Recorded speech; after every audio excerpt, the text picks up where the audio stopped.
ሰላም ጤና ይስጥልን የተከበራችሁ ተመልካቾቻችን ከናሁ ቴሌቪዥን የሀገር ውስጥና የባህር ማዶ ዜናዎቻችን ወደ እናንተ የሚደርሱበት ጊዜው አሁን ነው። ከዜናዎቹ ጋር ዳና ታደሰ አብራችሁ ቆይታ አደርጋለሁ። አብራችሁን ሁኑ።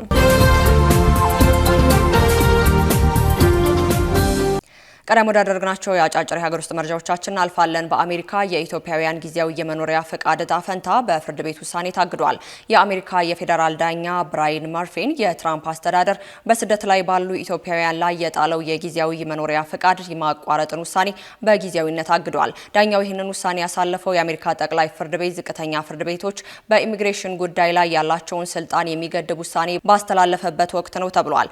የመሀል ሀገር ዳኛ መስሪያ ቤት ህግ አማካሪ ጄምስ ፕሬርስ የዳኛውን ውሳኔ በጠቅላይ ፍርድ ቤት ላይ የተደረገውን አመጽ ሲሉ አጥብቀው ተችተውታል። የኢትዮጵያውያን በሀገራቸው በነበረው የጦርነትና የሰብአዊ ቀውስ ምክንያት ከ2022 እንደ አውሮፓውያን አቆጣጠር ይህንን ጥበቃ ያገኙ ሲሆን አዲሱ የትራምፕ አስተዳደር በታህሳስ ወር 2025 ጥበቃው እንዲያበቃ መወሰኑም ይታወሳል።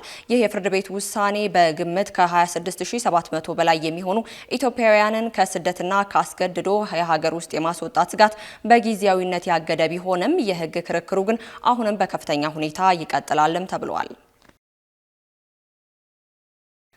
ኢትዮጵያ በዓለም ባንክ የካርበን ልቀት ቅነሳ ፕሮግራም ስም ከልቀት የቀነሰችውን ካርበን ለሽያጭ በማቅረብ የመጀመሪያዋ ሀገር ሆናለች።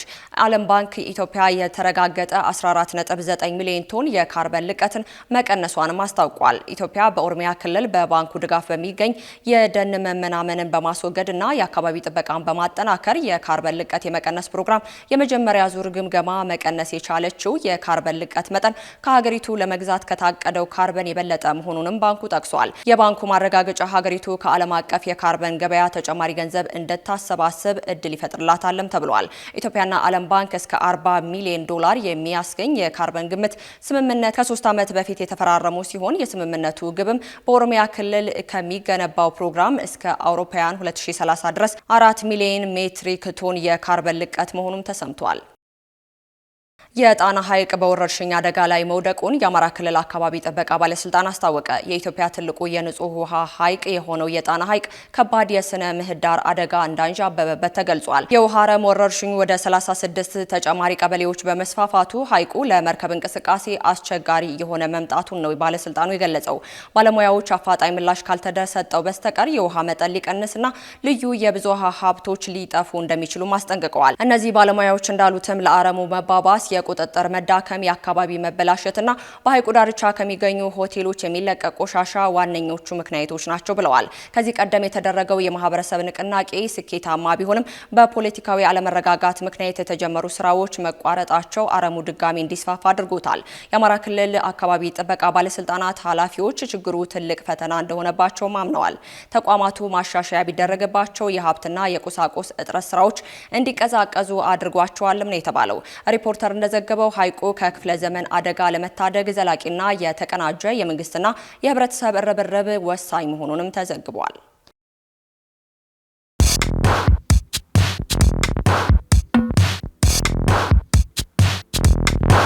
የማድረስ አገልግሎት የወደፊት ዕጣ ፈንታ እዚህ ደርሷል። በትሩዝ የታገዘም ትሩዝ ዴሊቨሪን እናስተዋውቆ። የኛ 100% የኤሌክትሪክ ሞተሮች ለአካባቢ ተስማሚ ብቻ አይደሉም፣ ፈጣን፣ ጸጥተኛና አስተማማኝም ናቸው። ያለምንም ጫጫታ፣ ያለምንም ጭስ የእርስዎ ጥቅል በሰዓቱ ይደርሳል። በቀጥታ ክትትል ላይፍ ትራኪንግ ሁሉንም ነገር ይቆጣጠሩ። ጥቅሎ እስከ ደጃፎ ድረስ ያለውን እንቅስቃሴ በቀጥታ ይመልከቱ። ደህንነት ቅድሚያ የምንሰጠው ጉዳይ ነው። በእኛ የተቀባይ ማረጋገጫ ሪሲቨር ኮንፈርሜሽን ዘዴ ጥቅሎ በትክክለኛው እጅ መግባቱ እናረጋግጣለን። እርስዎ ያረጋግጣሉ፣ እኛም እናስረክባለን። እገዛ ይፈልጋሉ? ቡድናችን ሁልጊዜ በ8194 ዝግጁ ነው።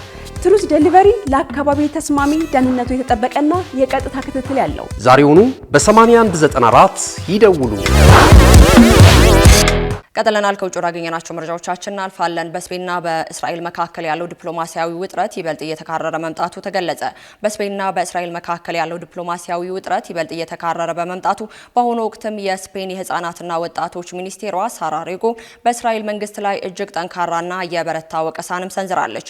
ሚኒስቴሯ ማድሪድ በእስራኤል ላይ የምታቀርበውን ትችት በተመለከተ በሰጠችው አስተያየት እኛ የስም ማጥፋት አልፈጸምንም፣ ገጽታችሁን ነው ገለጻ ያደረግነው፣ እኛ የዘር ማጥፋት ፈጻሚዎች ጨካኞችና ወንጀለኛ መንግስት ናችሁ ሲሉ የእስራኤልን አካሄድ አጥብቀው ኮንነዋል። ይህ አስተያየት የተሰጠው ስፔን በጋዛ እየተካሄደ ያለውን ወታደራዊ እርምጃ በተደጋጋሚ ስትቃወምና እስራኤል ዓለም አቀፍ የሰብአዊ መብት ህጎችን ጥሳለች በማለት ተጠያቂ እንድትሆን በጽኑ ስትቃወም መቆየቷን የሚያሳይ ስለመሆኑም ተገልጿል። የማድሪድ ባለስልጣናት የሚያሳዩት ይህ መልእክት ተከታታይነትና ጠንካራ ወቀሳ በሁለቱ ሀገራት መካከል ያለውን ግንኙነት ይበልጥ እንዲሻክርና ውጥረቱ እንዲባባስ አድርጎታልም ነው የተባለው።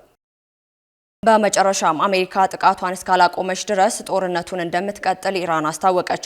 የሁለቱ ሀያላን ሀገራት ጦርነት ጋብ ባለበት በዚህ ወቅትም አሜሪካ ጥቃቷን እስካላቆመች ድረስ ኢራን የራሷን ጥቃት እንደማታቆም ከፍተኛ የኢራን ባለስልጣን ለሮይተርስ ተናግረዋል።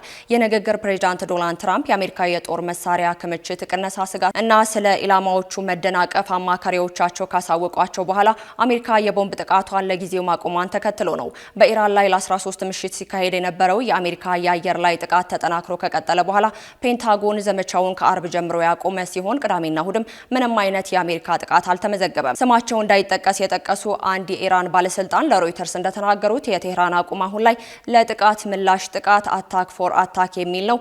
ማለትም ከጥቃቱ ከቆመ ኢራን ኦፕሬሽኖቿን ታቆማለች። ይህ መልእክት ቀደም ብሎ ለአሜሪካ ተላልፏልም ብለዋል። የኢራን ጦር ቃል አቀባይ ብርጋዴር ጀነራል ኢመር ሙሐመድ ኢራን ወታደራዊ ኃይሏን ከቀድሞው ጊዜ በበለጠ ዝግጅት አቅሙ ከፍተኛ ላይ መድረሱንም ገልጸዋል።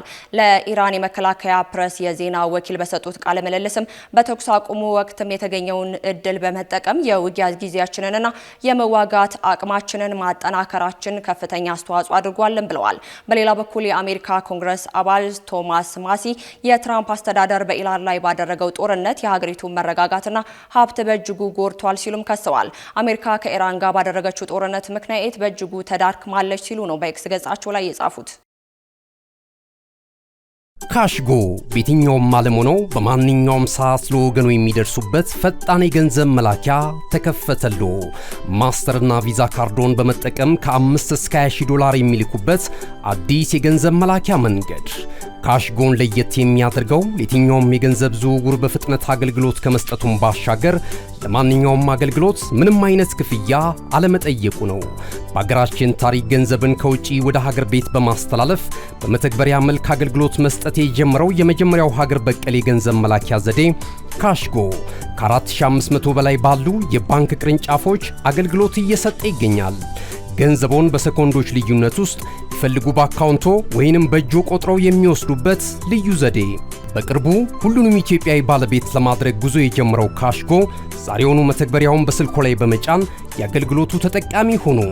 ፍጥነት መለያችን፣ ኢትዮጵያን መክፈቻችን፣ ካሽጎ ነው መላኪያችን። ካሽጎ የአዲሱ ትውልድ ብራንድ። ከናሁ ቴሌቪዥን ለሰዓቱ ያዝንላችሁ መረጃዎቻችን እስካሁን ይመስሉ ነበር። ከዜናዎቹ ጋር ኤልዳና ታደሰ አብራችሁ ቆይታ አደረግኩኝ። መልካም ቀን።